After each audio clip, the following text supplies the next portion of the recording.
นะครับแหล่งตายไม่ชัดเพราะพี่เพิ่งหัดเมื่อวานนี้ตั้งแต่เจอน้องคนดีสาวเมืองคอนศรีธรรมราชลงรักอย่างแรงอยากจีบแก้มแดงแต่แรงของขัดกลัวภาษาใจที่แรงชัดมันบอกว่ารักเธอรักเธอหัดจากเพลงตายก็ไม่มีใคร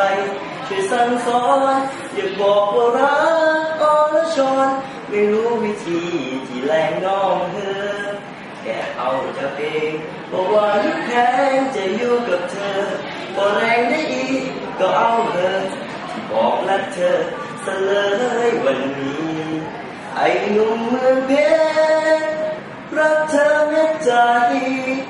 น้องยังแฟนไม้เธอว่ายังไม่ลองแลดูทีว่าอ้อสาวคนใต้หนุ่มเพชรบุรีเป็นบ้านอยู่ใกล้กันอย่างนี้ก็ใกล้กันที่หัวใจ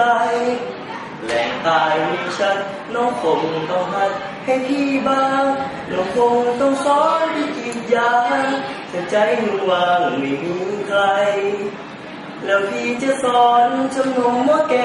สุดคุณยายที่เคยผูกมัดหัวใจคุณตาคุณตายให้มารักกันแล้วพี่จะสอนชมนมว่าแก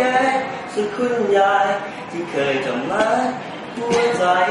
หนุ่มเพชรเอาไว้กับสาวเมืองคอน